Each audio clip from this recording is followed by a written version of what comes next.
Ele nessa noite, ó Pai, para trazer uma palavra a nós essa noite. Assim como foi difícil o dia dele hoje, meu Pai. O dia foi terrível, mas aqui ele está para envergonhar Satanás e dizer que Deus é bom e que a misericórdia de Deus ela resplandece para todos os seres de nossas vidas. Pai, usa ele conforme o teu querer e a tua vontade, Pai. Que não venha nada dele, mas sim do teu Espírito.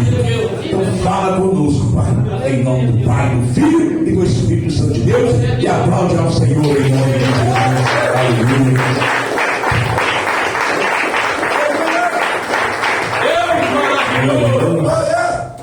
Cumprimenta a igreja com a paz do Senhor Jesus. Amém.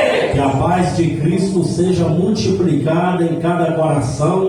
E você que recebe, levanta a sua mão aí e já fecha ela. Fala assim: eu tomo posse da paz de Cristo. Fala assim comigo: a vitória é nossa pelo sangue de Jesus. A vitória é nossa pelo nome de Jesus. É no nome de Jesus mesmo, irmão, que eu venho aqui nessa noite. É no nome de Jesus que você veio aqui nessa noite. Aleluia. Depois que nós vamos olhar a luta, a tribulação, levante do diabo, nós não estamos reunidos aqui na casa de oração nessa noite para adorar a Deus. Porque eu creio que você veio aqui para adorar a Deus. Porque você tem um compromisso com Deus, você marcou um encontro com Ele aqui. Igual eu vim aqui porque eu marquei um encontro com Deus aqui. Estou um pouquinho com a voz meio afoita, um pouco meio gripado. Hoje eu fui honrar também um compromisso meu de fazer uma textura de grafiato de uma da ONG, no qual eu ajudo os casal de missionários nessa ONG social e evangelística. Aí vai ter a festa lá no dia 8 de junho. Aí chamei algumas pessoas, alguns pintores amigos meus, falaram que iam, não foi ninguém. E eu, meio gripado, com o corpo todo arrebentado, consegui ainda fazer 2 paredes lá ainda, com a fraqueza no corpo. E antes de eu vir para cá, eu estava com febre, minha esposa me deu uma dipirona. Eu falei: eu vou lá para honrar o nome do Senhor. Aleluia! Porque quando eu não servia a Deus, eu ia para o baile funk, para o sertanejo, para o forró, até doente, com a garganta doendo, passando mal. Mas eu ia lá, bebia cerveja, bebia Campari, bebia cachaça e dava lugar para o diabo. E para Deus eu vou negar o Senhor de trazer a palavra que ele pediu. Sou um presbítero da obra do Senhor pela misericórdia de Deus. Aqui dentro da obra de Deus nós é presbítero, e lá fora nós é evangelista e missionário, ganhador de alma para Jesus de Nazaré. Amém? Amém. Saí de um ministério, desliguei de um ministério, tenho aproximadamente 10 dias. Estou orando por um ministério para me congregar com a minha família, porque eu entendo dentro da Bíblia Sagrada que nós temos que congregar, nós temos que ter um pastor como cobertura espiritual da nossa vida. Porque a Bíblia fala no livro de Hebreus, que fala que para nós honrar os nossos pastores, obedecer aos nossos pastores, sujeitados a ele, porque eles velam pelas nossas almas. Aí tem pregador itinerante fala: meu negócio é com Jeová, não tem nada com homem. Então eu vou rasgar aquela parte que quando o próprio Cristo Jesus chegou perto de Pedro e perguntou ele: tu me amas? Perguntou ele 3 vezes, ele falou: tu sabes de todas as coisas, então apacenta os meus cordeiros, as minhas ovelhas. Deus deixou os pastores humanos aqui na terra para cuidar da igreja como forma de apacentar. Então vamos queimar toda a rebeldia e desobediência das nossas vidas, para que a gente não precisa de um pastor na vida da gente, porque a palavra de Deus fala para a gente se sujeitar aos nossos pastores. E para ser pastor não é fácil não, viu? Porque o pastor vai ter que dar conta de cada ovelha, viu? É verdade. E tem gente que quer ser pastor na marra, assim, só ir lá fazer um curso teológico, já sou pastor. Você que não sabe quanta seriedade, tem gente que é pastor, mas não queria ser pastor de jeito nenhum. Jesus apertou e falou: eu te chamei para a grande obra, você vai correr? Se você correr, eu te mando você para a sepultura. Se você correr, você vai para o leito, viu? Porque eu te escolhi pelo vento. Ah, Jesus, eu não queria ser pastor, mas eu te escolhi. Então eis-me aqui. Senhor. Aleluia! Eis-me aqui, Senhor. E andará baixando a cantarai. Repetando, brilhando, frasco de cantará baixando a uma grande glória de Deus aqui neste lugar. Aleluia! Vai ser uma quinta-feira, feriado. Corpus Christi, eles falam, né? Lembrar do sacrifício de Jesus na ceia do Senhor, né? Então abra sua Bíblia aí no livro de Gênesis, no capítulo de número 2, no versículo de número 4. Hoje nós vamos passear dentro da Bíblia, viu? Não fecha a Bíblia de jeito nenhum aí, porque eu vou terminar a pregação com a Bíblia aberta, tá? Aleluia. Então, se você tiver no celular, te respeito também, confere aí, ó. Você só vai apagar a Bíblia do seu celular quando a mensagem fechar. Em nome de Jesus. O pastor já orou por mim, então eu também posso dar oração, então não precisa fazer uma oração para não barulhar a oração do pastor e da igreja. Glória a Deus. Capítulo de número 2 de Gênesis, versículo de número 8. Eu vou pregar aqui nessa noite e vou falar de 3 jardins na vida de um cristão. Fala assim, seu irmão. Nós vamos passar por 3 jardins, fala. Nós vamos passar por 3 jardins hoje, hein? Só que pode ter alguns paradigmas. Só pode ter um paradigma aí. Nós passar só por 2. Passar só por 2. Se Jesus arrebatar a igreja, aí é só 2. Mas se ele não arrebatar a igreja daqui a 100 anos, nenhum de nós está aqui, viu? Estou falando daqui a 100 anos, viu? Aleluia. O homem mais velho que está tendo nos últimos séculos, ele morreu com 116 anos, né? Você não fala agora, 124. Então eu tenho uns 41, né? Daqui a 100 anos. Não fala isso não, presidente. Pelo amor de Deus, não fala da morte. Não é realidade. Jesus voltar antes, eu não vou provar ela, não. Quem gostaria que Jesus voltasse para arrebatar você não morrer? Glória a Deus! Eu falo, Aleluia! eu queria que Jesus voltasse e arrebatar, ué. Melhor que você provar a morte. Elias teve medo da morte, a aliança de Jezabel, foi para a caverna, teve medo da morte, teve melhor morte. Até Jesus teve melhor morte. Eu vou dar um nele aqui. Aleluia. A formação do jardim do Éden. Versículo não é 8, não, é 4, tá? Desculpa. Essas são as origens do céu e da terra, quando foram criados no dia que o Senhor Deus fez a terra e os céus. Toda a planta do campo que ainda estava na terra e toda a erva do campo ainda não brotava, porque o Senhor Deus não tinha feito chover sobre a terra, e não havia homem para lavrar. E um vapor, porém, subia da terra e regava toda a face da terra. Deus fazia um vaporzinho. Não tinha chuva, então o próprio Deus, ó, vapor para regar a terra e as plantas crescer, as árvores, né? E formou o Senhor Deus o homem do pó da terra e assoprou em suas narinas, ou em seus narizes, o fôlego da vida, e o homem foi feito alma vivente. Adão, Deus criou Adão. Fala assim, Deus criou Adão. Deus criou Adão. Primeiro homem. Primeiro homem. Tem alguns teólogos que falam que existe onda com os 30 da idade da pedra antes de Adão, mas é um caso à parte. Que a Bíblia fala que Deus fez o primeiro Adão, mas veio o segundo Adão, que é Jesus Cristo. É o segundo homem. Aleluia. E plantou o Senhor Deus um jardim no Éden, da banda do Oriente, e pôs ali o homem que tinha formado. Pode se sentar, eu vou continuar lendo. Pode se sentar. Vou deixar os irmãos de castigo, não. Glória a Deus. E o Senhor Deus fez brotar da terra toda a árvore agradável à sua vista, e boa para a comida, e a árvore da vida no meio do jardim, e a árvore da ciência do bem e do mal. E saiu o rio do Éden para regar o jardim, e dali se dividia e se tornava em 4 braços. E o nome do primeiro rio é Pison, é o que rodeia toda a terra de Ávila, onde há ouro, glória.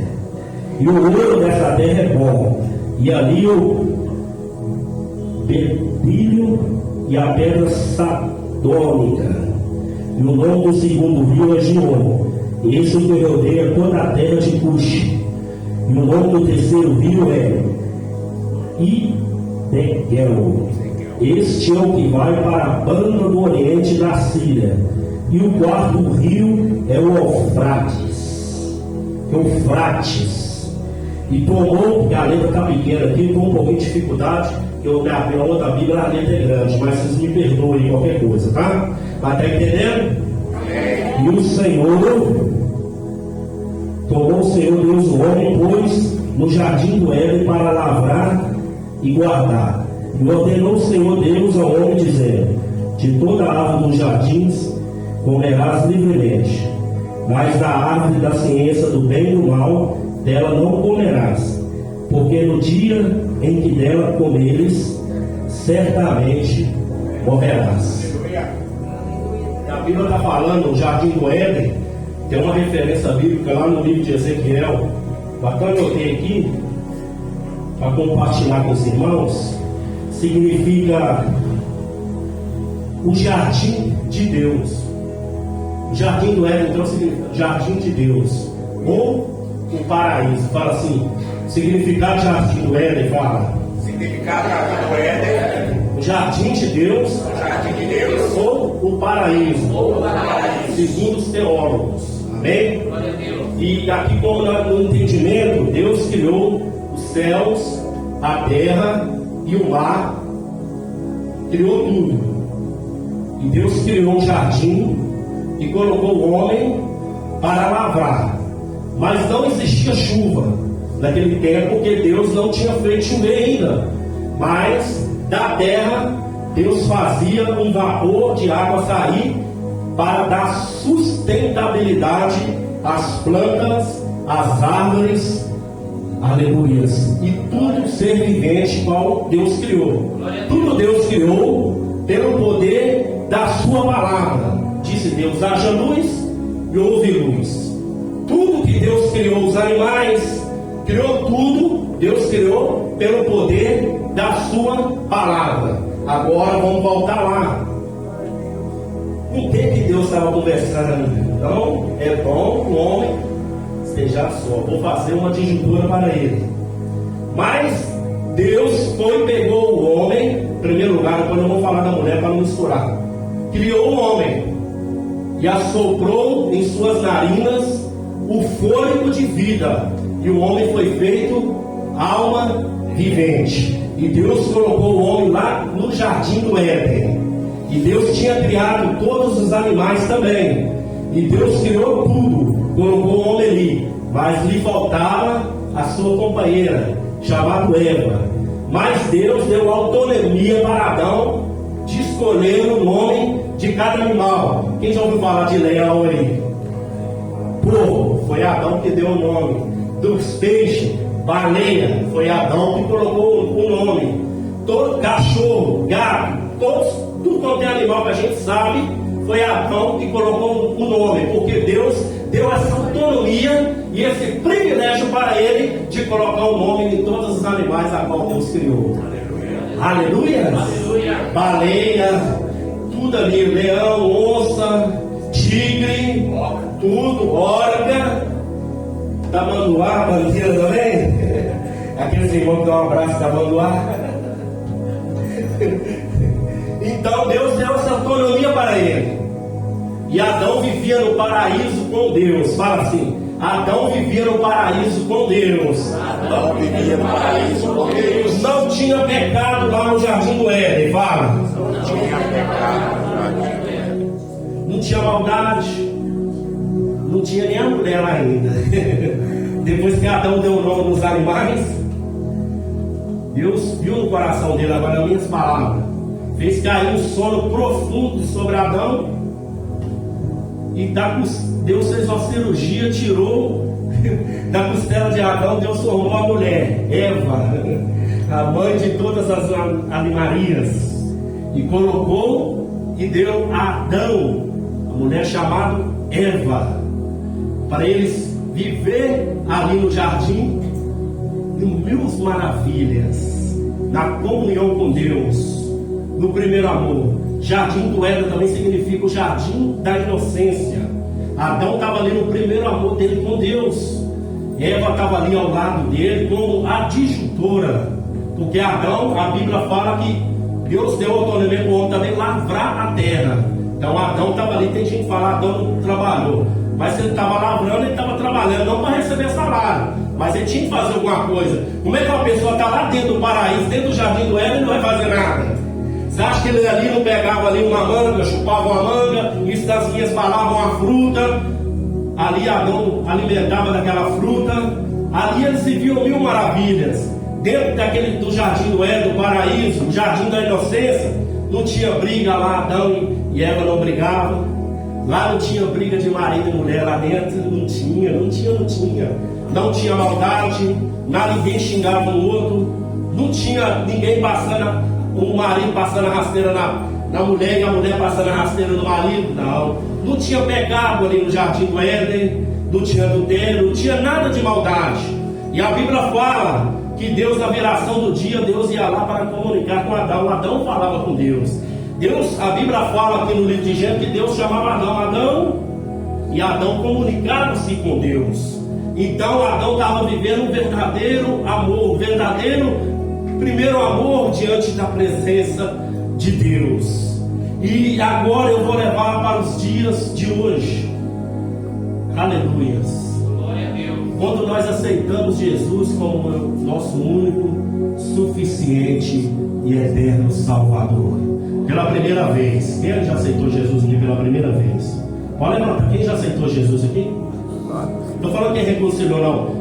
Você lembra da sua... Quando você era do mundão, não sei se você nasceu no berço evangélico, não sei. Vou fazer a pergunta de quem veio para a igreja depois de adulto, depois de jovem. Levanta a mão aí. Eu.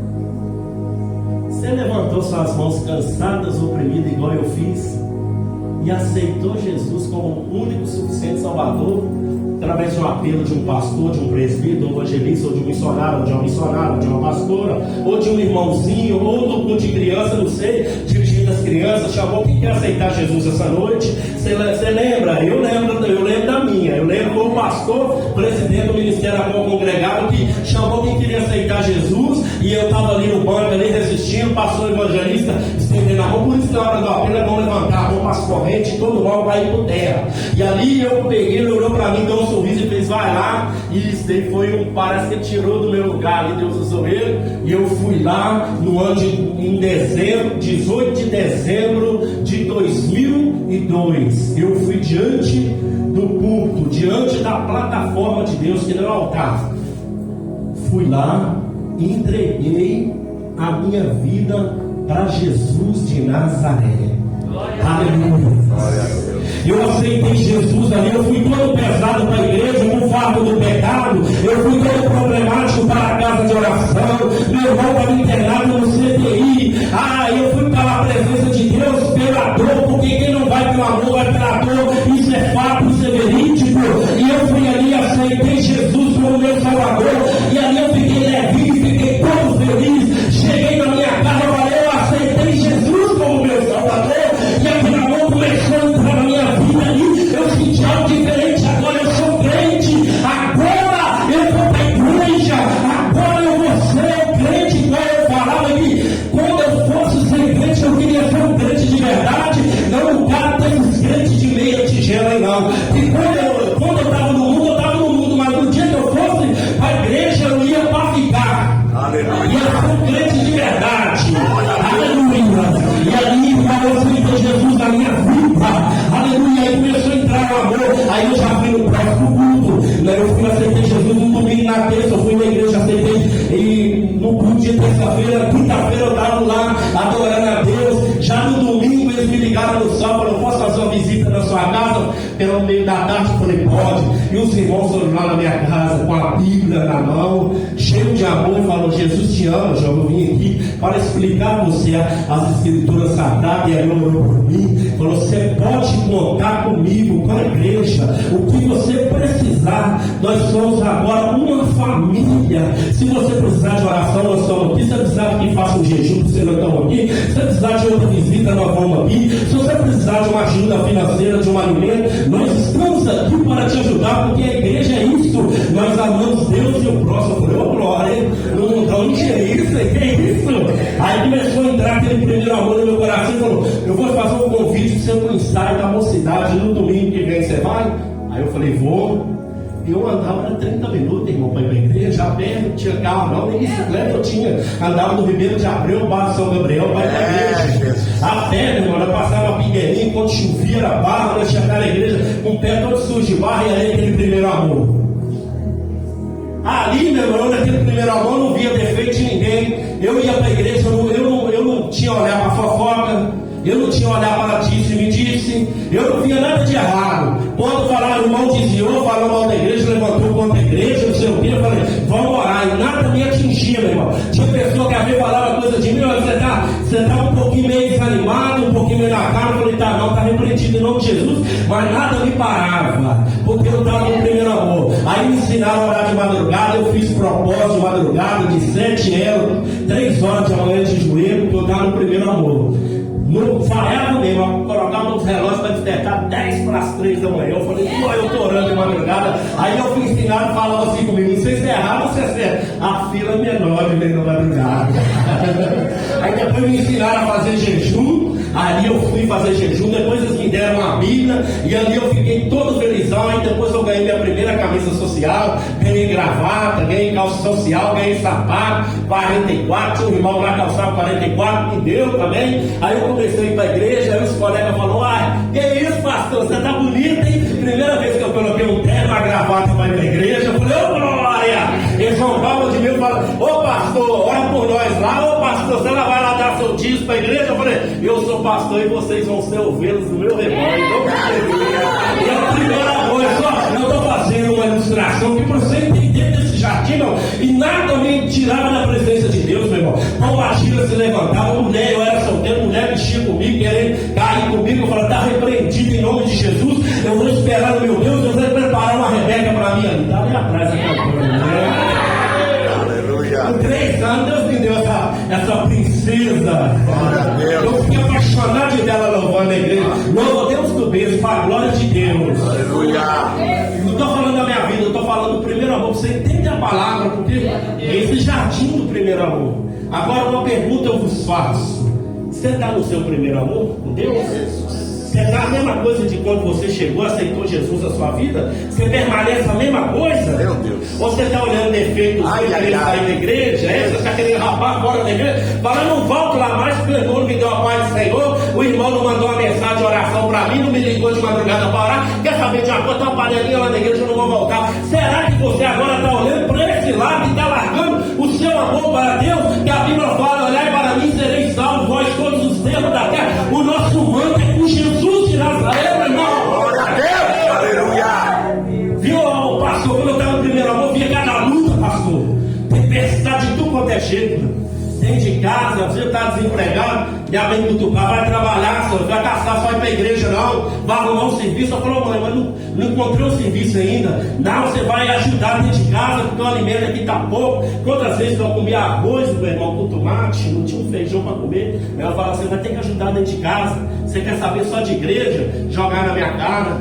E ali eu falei: não, mãe, Deus vai abrir a porta para mim. E o diabo vai querer fazer de tudo para mim desviar dos evangelhos, perder meu primeiro amor, meu irmão. Mas aí, meu irmão, aí nós vamos caminhando e a gente vai acostumando a ser crente. Isso fala de mim mesmo. É, desse jeito. Eu já saí do meu primeiro amor, já aconteceu de eu sair do meu primeiro amor. Eu não sou hipócrita de falar com você não, meu irmão. Já pensei em desistir. Mesmo depois eu esqueci de toda aquela comunhão que eu tinha no começo. Depois comecei a murmurar, quer saber, de agora acho que eu não vou voltar, acho que eu não vou na igreja mais não, já começou. Aí, é desse jeito, Jesus. Vamos sair um pouquinho agora do Jardim do Éden, meu primeiro amor, Jardim da Inocência. Irmão, ninguém larga Jesus por nada, tá? Pode dar até tapa na sua face, você vira outra, fala dá na outra, e quando dá os dois tapas, você fala, ô glória! Desse jeito. Mas depois sabe o primeiro amor, meu filho. Eu prego desse jeito, meu irmão, Deus me usa do jeito. Aleluia! Aí chegou, deu encostadinho no banco. Opa, que isso, pastor? Vigia, pastor. Me vem na boca. Uau, que isso, eu vou pegar o senhor com essa gravata. Tem igreja desse jeito, meu irmão. Ele falou, vou lá na igreja, dá um pau no pastor. Vai lá, meu Deus, te coloca na sepultura. Ah, mas o pastor tá errado, o problema é dele. Se ele estiver errado, eu vou cobrar dele. Mas eu sei que você levantar contra o ungido de Deus. Não toquei no meu ungido, nem maltratei os meus profetas. A Bíblia fala, eu vou estar errado, meu irmão. Mas não levanta contra a vida dele, não, é o ungido de Deus. Faça como Davi tinha Saúl na mão para matar ele, não fez. Ele cortou um pedacinho do plano ali de Saúl. E ele falou assim, ai, daquele que tocar no ungido de Deus. Deus. Eu saio na desobediência, na rebeldia, não tocou. E tem gente que depois que sai do primeiro amor, não tem temor nenhum de falar contra a liderança da igreja. É desse jeito. Vai Vai falar. até na casa do irmão, da irmã, ainda para falar do mal do pastor, É. mal da mulher do pastor. Mas o que eu mais vi nesses 22 anos de cristão, eles meteram o pau. Deus me perdoou pela palavra, a mulher do pastor. Sempre a mulher do pastor vê se falar. Ainda fala que a mulher manda no pastor e manda na igreja e começa a falar com um com o outro. Deus. Aquela mulher tá lá, tá atrapalhando a igreja, o pastor pode mandar para aquela mulher, será que não tá vendo? Não? Fala, Jeová, revelação agora, viu? Fala, Deus! Aí começa a falar. Se a mulher do pastor continuar lá, não volta da igreja, não. Foi a mulher do pastor que morreu, com todo respeito, viu, pastor? Aqui tá acontecendo isso. Aqui tem não, Jesus, não tem não. Mas eu já vi, viu? Já vi. Meu filho. É, Jesus! Deus trouxe um que morava na beira do corre, meu irmão. Que ninguém dava nada. Deus foi lá, eu falo sempre com Deus, o Senhor me levantou do corre. E às vezes o Senhor está querendo me colocar para sentar no meio dos filhos, não porque eu quero. Vou falar uma coisa que não é para minha glória, não, sem sair da palavra. Nós já vamos pular lá pro Jardim Zé de Cero, tá? Nós vamos para lá agora. Quem já ouviu falar do Querite aqui? Levanta a mão. Você acha que eu tinha condição de ir lá pregar no Querite? Se fosse olhar na loja, os maiores pregadores já pregou lá. De menos Marco Feliciano, pastor Elcio de Assis, Helena Raquel, Eliseu Rodrigues, vários pastores já foram lá no Ribeiro de Abreu, naquele local lá, para pregar a palavra de Deus. São pastores, pregadores de nome e renome. E esse ano, o pastor presidente lá me viu e falou assim: Moisés, pastor Moisés Carvalho virou para mim e falou assim: você vai pregar lá no Querite, você quer? Eu nem sabia que era isso, nem sabia que Querite ia pregador. Eu falei: ó, pastor, eu não penso oportunidade não, mas se me chamar eu não nego também não. Eu não estou pedindo, eu não estou me exibindo. Aí falou: então tal dia sim, você vai lá pregar, pode colocar aí. Eu fui pregar lá no Querite. O cara falou: agora você vai virar pregador famoso, você foi pregar no Querite, o que você fez? Você pagou lá, não sei o que. Começou a falar: meu filho, o que Deus tem para mim é para mim. As promessas de Deus para mim é para mim. E eu pregando o Brasil todo, vendo eu pregando, eu falei: Jesus, eu não tenho essa capacidade, uma capacidade vem do Senhor. E ele falou: presbítero, Deus continua te abençoando, Deus te usou você muito para falar da igreja aqui, porque Deus me deu um dom, irmão, da revelação da palavra, a mesma coisa que fosse uma profecia, tá? Aleluia. É o dom que ele me deu para a glória dele, de ir lá na raiz, lá e chega aqui dentro da igreja, Deus muda a mensagem toda, só para ele falar, para você ser liberto, curado, transformado e vigiado, que você está falando. Deus, aleluia. Você é perfeito pregador? Não sou, mas eu não ando na vigilância. Eu tomo um chá de vigilância, vigia na terra pelos anjos, no céu os anjos estão vigiando. Eles falam muito isso, né? Vamos lá no livro de Marcos agora. Glória a Deus. Glória a Deus, aleluia, Jesus. Dá uma pausa no Jardim do Éden. Glória a Deus. Deus maravilhoso. Lindo Jesus. Estou meio gripado, mas nós estamos aqui. 14:32. Livro segundo escreveu Marcos. Evangelho segundo escreveu Marcos.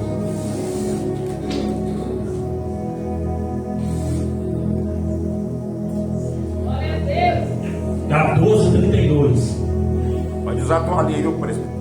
Pode? É, olha pro senhor. Pra ver se tá suando aí. Pode, a gripe tá saindo toda. Eu vou sair daqui sem Eita, gripe glória. nenhuma. Glória! Com fogo do Espírito Santo. Aleluia.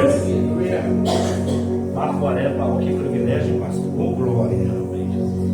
Jesus no Getsemane. Getsemane significa prensa de azeite, ou seja, local de esmagamento, para conseguir o suco da fruta. Jesus enfrentou o Getsemane, e nós também vamos enfrentar o Getsemane. E ele foi esmagado, moído pelas nossas transgressões. O castigo que nos traz a paz estava sobre ele, e pelas suas pisaduras nós fomos sarados. E Jesus, ele foi enfrentar o Getsemane. Vamos ler agora. E foram para um lugar chamado Getsemane, e disse aos seus discípulos: assentai-vos aqui enquanto eu oro. E tomou consigo Pedro, Tiago e João, sempre que andava com o mestre, e começou a ter pavor e angustiar-se, e disse: a minha alma profundamente triste até a morte. Ficai aqui e vigiai.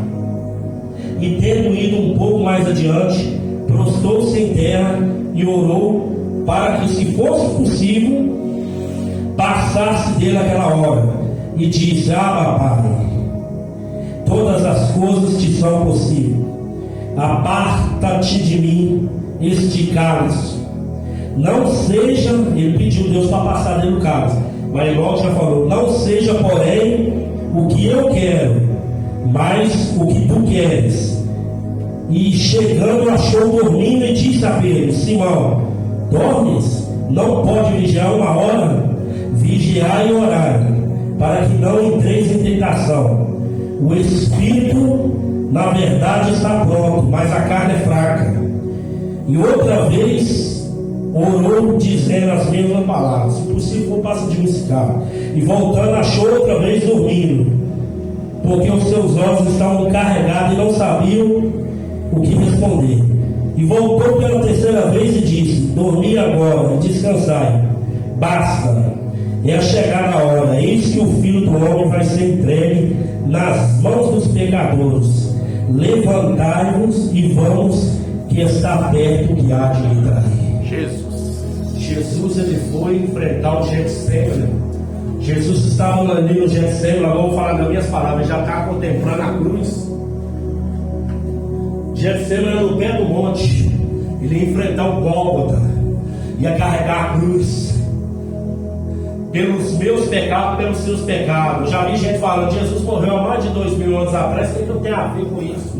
Nós estamos no ano de 2024. Jesus, ele veio na terra há 2024 anos aproximadamente atrás. Ele morreu lá na cruz. Eu não matei Jesus, eu não tenho nada a ver com isso. Mas Jesus, ele veio para a humanidade, porque Deus amou o mundo de tal maneira que deu seu Filho unigênito, para que todo aquele que nele crê não pereça, mas tenha a vida eterna. O Papai do céu, ele ofereceu pela humanidade a sua melhor oferta, Jesus Cristo de Nazaré. E Jesus, ele foi enfrentar o Getsemane, meu irmão. E Jesus ali, ele se angustiou. E Jesus, ele estava ali triste, porque ia chegar aquele soldado que ia o prender, porque ele foi traído ainda por um dos seus discípulos chamado Judas Iscariote. Foi traído com um selinho no rosto. Chegou rápido e beijou ele, porque ele já tinha combinado: aquele que eu chegar a beijar é esse. E ele fez isso, repreendeu ele. E Jesus saiu o caminho do volta. Antes disso, eles chicotearam ele, bateram muito nele, colocou ele numa cruz para ele carregar até chegar lá. Tem alguns teólogos que falam que ele levou só o tronco nas costas, porque a arte já ficava lá no alto do Gólgota, junto com os que iam ser também crucificados, daquele lá que era o salteador, os bandidos na Páscoa, eles crucificavam ali. E alguns teólogos falam que ele carregou só o tronco, só que alguns falam que ele levou a cruz mesmo.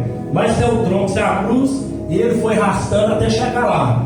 E eles bateram nele. Eu tenho até nojo de assistir aquele filme lá do Mel Gibson lá, que fala de Jesus lá, que aquele homem batia, ria tanto de Jesus, que eu esqueci até o nome do filme aqui agora. Quem lembrar aí, me fala sobre esse filme aí. Paixão de Cristo. Paixão de Cristo. Aquele filme eu chorei. Depois não aguentei, eu nem assisti aquele filme lá, de tanta ruindade que aquele homem batia, escarnecia e ria, e ali retalhou o corpo de Jesus todinho. A Bíblia fala mais ou menos isso, que ele foi todo retalhado, bateu, chicotearam ele mesmo. Ele sofreu muito antes dele ser pendurado na cruz, porque ele enfrentou Getsemane.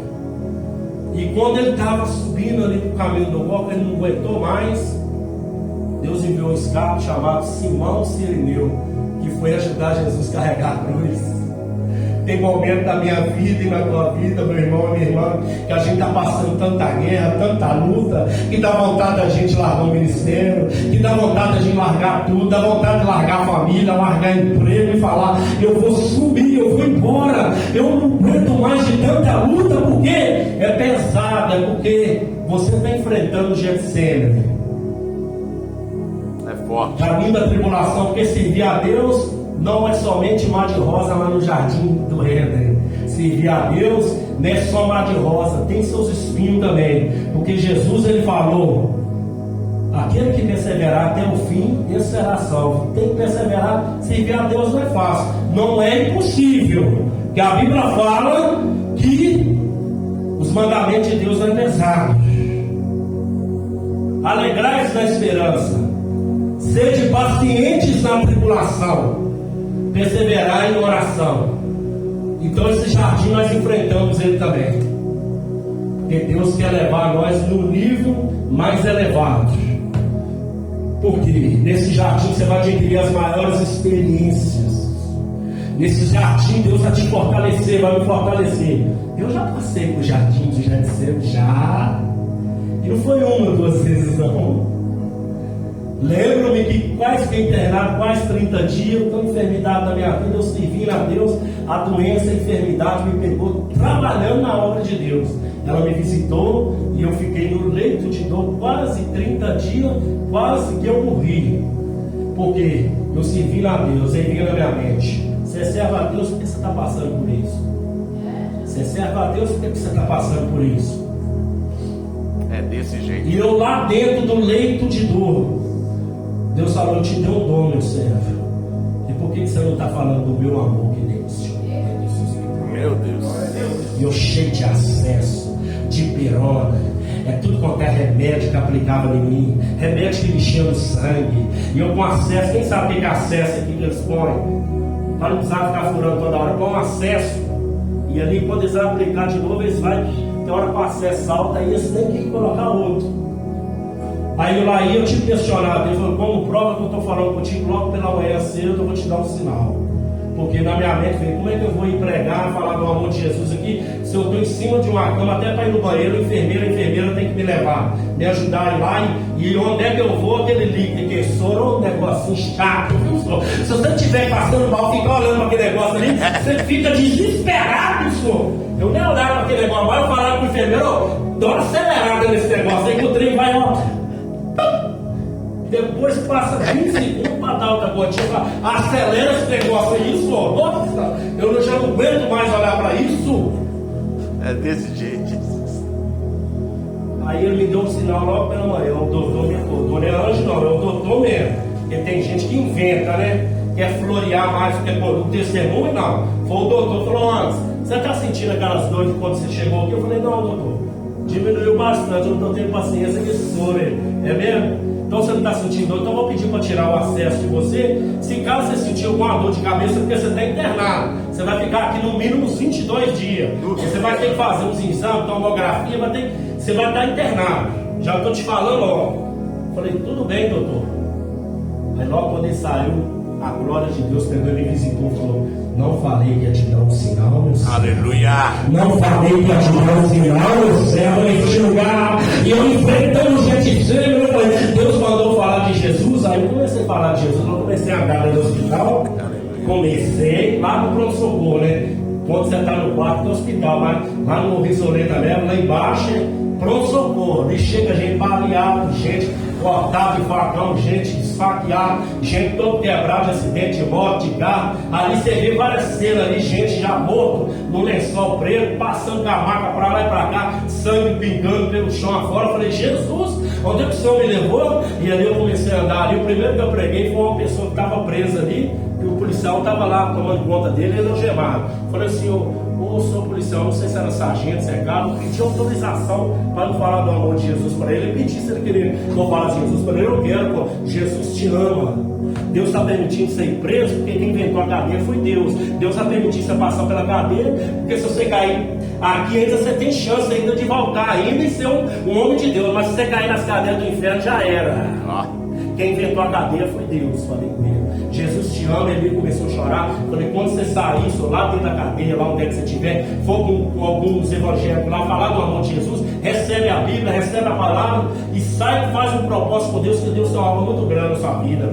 E ali eu comecei, eu orei até pro pastor lá que estava com trombose na perna, chorando, pastor presidente lá, também passei enfrentando o Getsemane lá também dentro daquele hospital, e eu orei por ele, e ali eu ganhei 4 almas para Jesus dentro daquele hospital, o tempo que eu tive ali. E aqui, você já viu uma pessoa que a psicóloga vai conversar com ele, porque quando você está internado, vai vários especialistas para conversar com você, não sei se você sabe disso, vai ali nutricionista, psicólogo, vai ali vários especialistas para eles te dar alta ali, ele vai fazer o seu relatório ali para chegar na definição para eles te dar alta para você ir embora.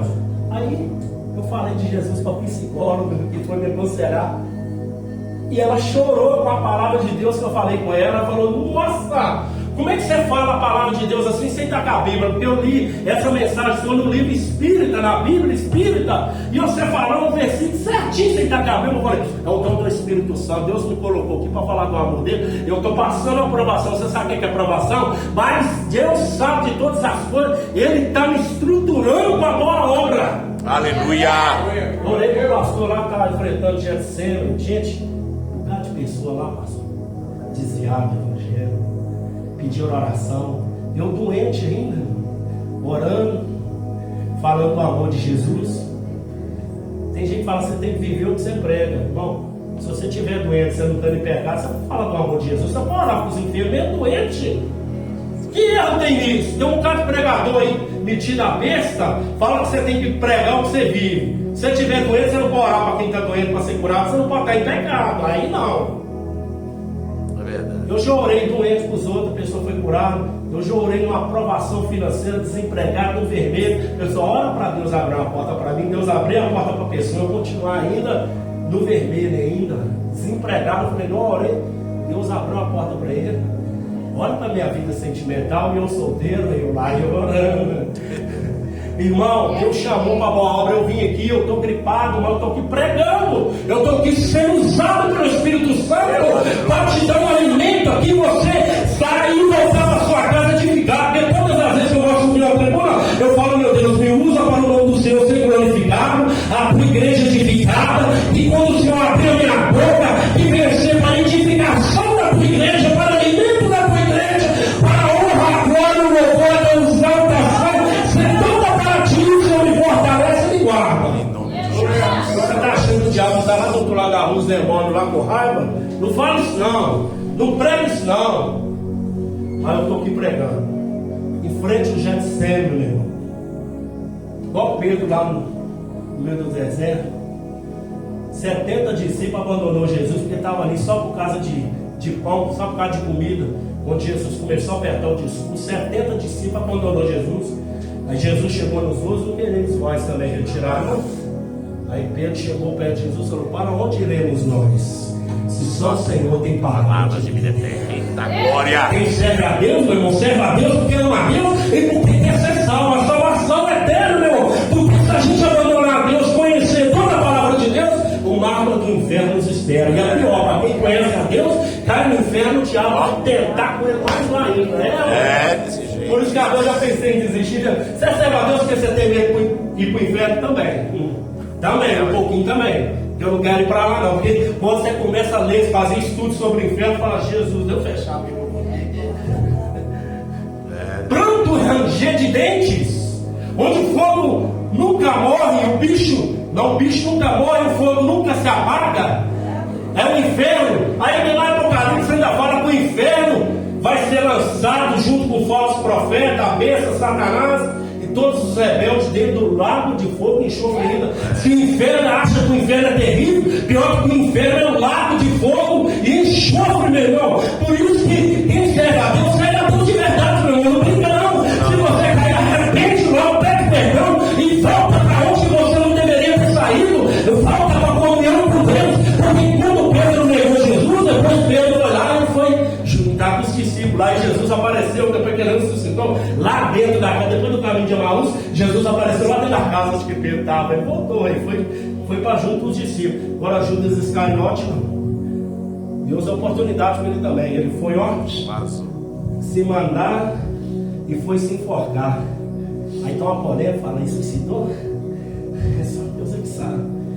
Ah, mas fala que ele caiu nos despenhadeiros no livro de Atos. E lá nos evangelhos fala que ele foi se enforcar. Aí eu cheguei numa definição junto com os teólogos, eu falei, ele fez as duas coisas. Ele foi lá, pegou uma cordinha, amarrou no galho. Então, para tirar essa polêmica logo, vamos fazer uma conjectura, uma clareza para quem está no espírito para aceitar. Quem não tiver vai ficar com dúvida. Aí ele foi lá, pegou a corda, amarrou, foi no galho se enforcar. Ali ele ficou perto do abismo, numa árvore que estava perto do abismo. Aí a árvore foi ficando furada, rebentou a corda, ele pegou e caiu lá por baixo dos espinhos dele, foi estourar tudo. Mas primeiro ele focou. Isso que chegou na definição dentro da teologia. Que ele se enfocou numa árvore perto do despenhadeiro, o galho da árvore quebrou. Seco, galho seco. Caiu, mas já estava morto. Porque não foi para a comunhão, Deus deu oportunidade para ele. Você acha que Deus queria perder Judas Iscariote? Jesus, o tesoureiro de Jesus andava com a bolsa. Às vezes a gente fica julgando Judas Iscariote. Depois começou a roubar o mestre, mas o mestre sabia de tudo. Mas mesmo assim, deixou do lado dele. Jesus não podia já dar nele uma jalota primeiro de Jesus, não sabia de tudo. Mesmo como ser humano, 100% homem, 100% Deus. Mas Deus deu chance. Mesmo ele roubando, ele não andava do lado de Jesus. Na igreja tem gente, irmão, que comete pecado em cima de pecado. E ainda Deus está dando oportunidade, o pastor ainda vai investindo. Não, irmão, sai dessa. Fica assim, aí tem gente que fala, tem que vazar com aquela jovem de lá, tem que vazar com aquele obreiro de lá, tem que vazar com aquela irmã de lá. É problemático, é problema purinho dentro da igreja, tem que sair vazar de lá. Aí você não vai para a Bíblia, eu falo que o trigo e o joio crescem junto, meu irmão. Se você arrancar o joio, você vai arrancar o trigo também. Qual a risco de arrancar o trigo? Você sabe por quê? Eu vim de um ministério, meu irmão, que uma pessoa, tipo assim, no olhar da gente, sem julgar, era um problemático dentro da igreja. Aí a liderança da igreja fazia de tudo para a pessoa vazar, colocava um para tratar com a natureza dele, chamar a atenção da pessoa, estava dando problema na igreja. Só que essa pessoa tinha 8, 9, 10 pessoas da família dele lá dentro da igreja. Aí ele falou que a pessoa é um problema na cidade, um problema no meio dos obreiros, vão arrumar um jeito de colocar para sair fora daqui, esquecendo da parábola do trigo e do joio, meu irmão. Aí o que aconteceu? De tanto fazer que a pessoa sair vazar que não queria ela, começar a rejeitar ela. Aí ela saía, aí eles chegavam na família e ainda falava mal do parente ainda na reunião. A pessoa era um problema, tá aqui a família dele, mas aquilo é um problema, aquilo era tudo. E foi tarde. Aí 8 que estavam lá orando, jejuando, fazendo a obra de Deus com amor, ia sair devagarzinho quando assustava. 8, 9 pessoas da mesma família, por causa que a pessoa que dava problema saía. Por quê? Deles ter regado, tentado fazer de tudo para aquele joio transformar em trigo, né? Não, eles abriu mão, fez de tudo e eu já vi, já ligaram para mim, até para me mentir, para me prejudicar a pessoa. Eu falei, aqui não. Mas você mora, vou tirar você do carro. Mentira hoje, mas mentir eu não vou não. faz isso, aquilo outro. Eu ia na pessoa, irmão, pega filho com Jesus, eu fazia tudo ao contrário do que eles me pediam. Você tem que obedecer a isso. Não estou falando que não, pastor. Você pode desobedecer seu líder, você mandar você fazer uma coisa que é errada, aí você pode falar com ele, não, pastor, não vou fazer isso não. Aí você tem que ser homem e mulher de Deus para falar com ele em nome, com toda humildade. Isso eu não vou fazer. Por que você não vai fazer? Porque é mentira, é errado, eu não vou fazer. Eu não vou fazer. Pastor, não estou falando do pastor, não. Estou falando de experiência, meu irmão. Quando a pessoa está enfrentando o dia de cedo, ele começa a fazer um inferno na vida dos outros, meu irmão, pedindo que eu vigia. Nossa, Deus, estou orando, agora o jardim da ressurreição, o jardim da tumba. Cemitério parece um jardim, parece. Cemitério lá em Sabará, que você passa e falou que cemitério bonito. Dó, que árvore bonita, tem um jardim lindo. Como é que falando daquele cemitério ali? Tem um cemitério também lá no Belo Vale, falou, não, que cemitério bonito. Mas tem um tanto de morto enterrado lá. O terceiro jardim, se Jesus não voltar antes, nós vamos enfrentar ele na morte, ser sepultados num jardim lá no cemitério, que é o jardim da tumba. E assim eu vou entregar minha palavra. Me perdoa que eu passei uns minutos. Amém. Vou ler só isso aqui. Se abrir. Aleluia. Glória a Deus, Jesus. O jardim da tumba. Isso é maravilhoso, Jesus. Onde que Jesus ele foi sepultado. Uma sepultura que não era dele, era emprestada, era de José de Arimateia. Colocou ele lá. Depois que eles tiraram ele da cruz, ele ficou lá uns 3 dias para cumprir essa escritura. Mas no terceiro dia ele ressuscitou. E eles foram lá diante desse túmulo e falou: por que procurar os mortos, os vivos entre os mortos? Ele não está aqui. E ele ressuscitou. E você sabe para quem que Jesus apareceu primeiro? Maria Madalena, a mulher pecadora, uma prostituta que converteu. Jesus apareceu primeiro que ela, primeiro para ela, Jesus. Então, essa é a palavra que eu deixo, meu irmão. Se Jesus não voltar, eu vou passar para o terceiro jardim. Mas se ele voltar, eu vou enfrentar os dois, que é o jardim do Éden e o jardim do Getsemane, onde que a pessoa é esmagada por causa da palavra de Deus. Amém? E assim eu agradeço a minha oportunidade, o apoio do pastor Marco Aurélio, a oportunidade que Deus usou esse homem de Deus. O convite da nossa irmã Roseli, que conhece a minha esposa a longa data, convidou nós para vir aqui. E eu vim aqui com toda humildade. O pastor convidou hoje para pregar. E eu preguei e entreguei aquilo que Deus me mandou. Bate palma para Jesus. Glória a Deus.